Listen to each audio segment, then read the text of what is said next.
Our expressions of sympathy, as it says in bulletin 2, are for Tom Dunn and Sue Bath Dunn on the loss of Tom's mother, Mildred Dunn. Mrs. Dunn's services will be held at St. Thomas More this coming Saturday, November 12th at 9:30 a.m. You know, Jonah in the Old Testament had an attitude problem. Our scriptures this morning reveal this clearly and convincingly. He didn't seem to want to connect with anybody around him.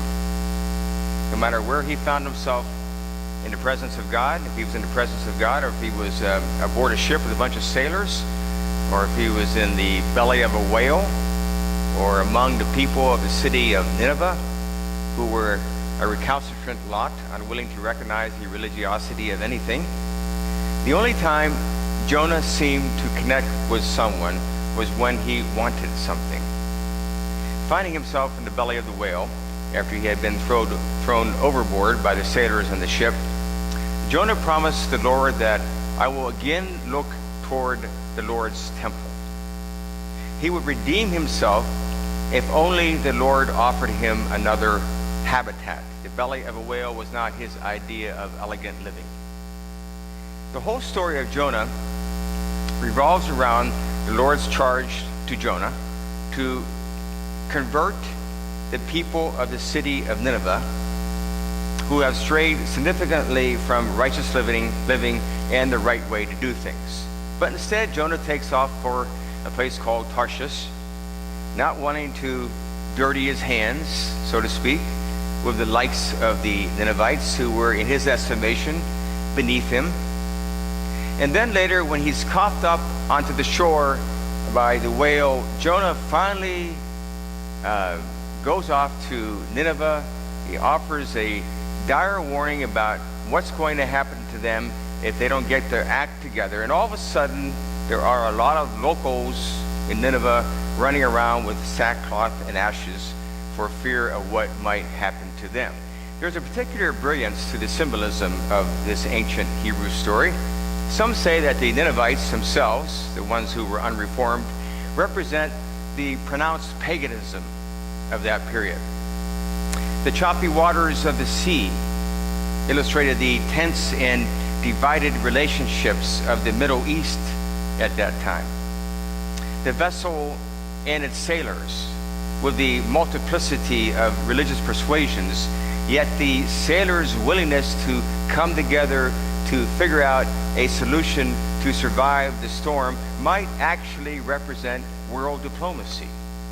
And finally, Jonah's unwillingness to make the journey to Nineveh to interface with others might very well suggest the Lord's critique of the Jewish exclusiveness of that time. But Jonah, in the end, is still not happy with his personal state of affairs, and he seemingly sinks into a state of depression about his own life and his relationship or his lack of relationship with others, and subsequently urges the Lord to relieve him of his life. And he says, underneath the tree, "Death is better to me than life." The Lord said to Jonah, "Do you have good reason to be angry?" And Jonah replied, "I have good reason to be angry even to death." The Lord then laments Jonah's selfishness and self-centeredness with the final question to him, "Should I not have compassion on the city of Nineveh, this great city in which there are more than 120,000 people? Should I not reach out to them too?" This one statement in the book of Jonah represents the universality of God's love and the universality of God's connection to every human being. And the opposite of this virtue is a lack of any virtue in the disposition and the determination of Jonah to go his own way, to go the opposite direction, separating himself from any worthwhile connection to just about everybody in his life, especially those who are different from him. Jonah was all about keeping his distance from others, not investing himself in relationships, not wanting to understand or empathize with others. He was more concerned with doing his own thing, detaching himself enough not to take any chances, to not worry about any other person's issues, only his own. This marvelous story serves as a springboard for how we view our connections with one another. Jonah did his best to not connect. Christ tells us to do our best to connect. As saints we honor today from our own congregation, connected in many ways to many people in their lifetimes. There are many memories, both wonderful and painful to recall, that will walk with their loved ones for years to come. That is because these members were able to connect in a loving and meaningful way. And although there are imperfections in any relationship, there remains no substitute for the connections that we hold for one another.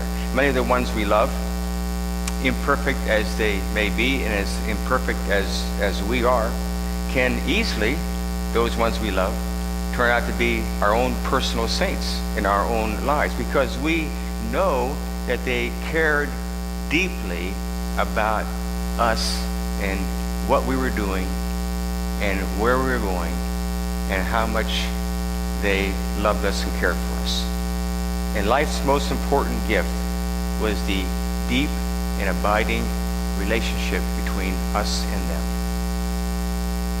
I know I mentioned Chicago Cubs last Sunday, but right after the World Series, I read about a 68-year-old man who drove 650 miles from his North Carolina home to his father's gravesite in Indiana so they could listen to the game together.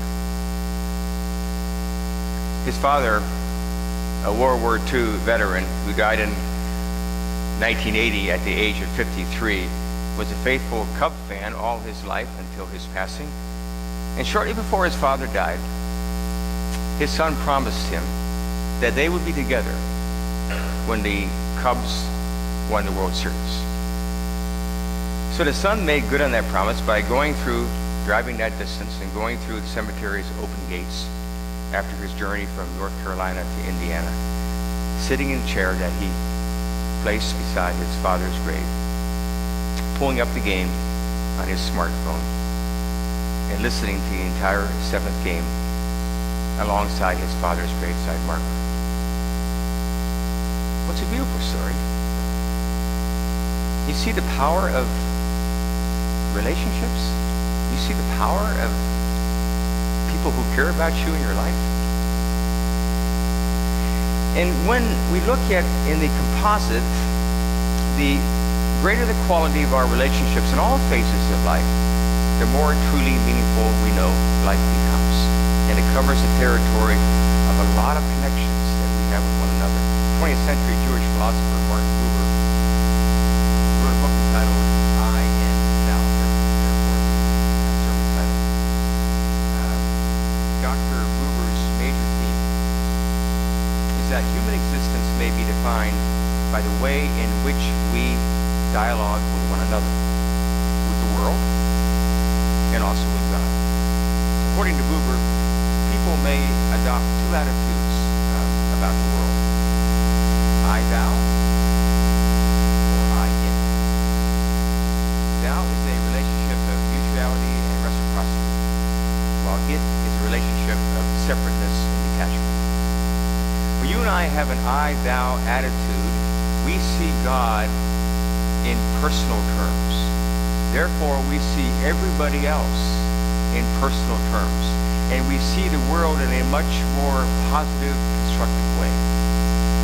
However, when we view God from the I, it perspective, we see people in a less personal way, more as objects and less than subjects.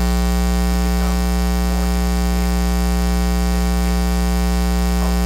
David Brooks recently said it so well. The I, it relationships are truncated versions of what should be deep relationships.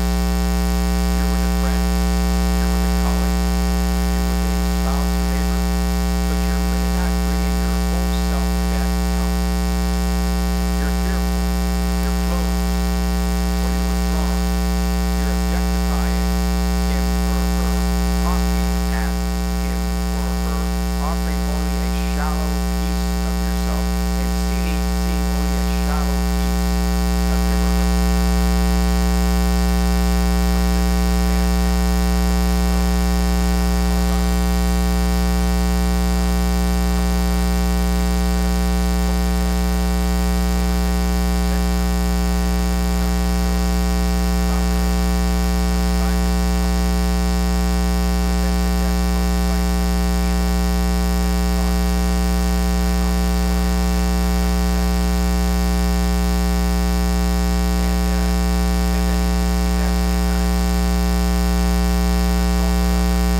question?